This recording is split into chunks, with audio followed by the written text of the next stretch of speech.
একদম খামোশ বদতমিজ। তুমি জানো না আমি সুর সারা কথা গ্রহণ করি না, সুর দিয়ে কথা বলতে হবে। ঠিক আছে হুজুর, পরতে আমি শুরুতে কথা বলবো।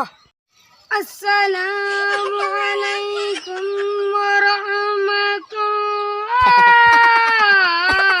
ওয়ালাইকুম আসসালাম।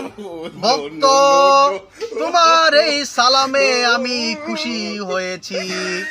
কি বলবা তাড়াতাড়ি বলো, বললে সুর দিয়া বলবা, বলো তাড়াতাড়ি।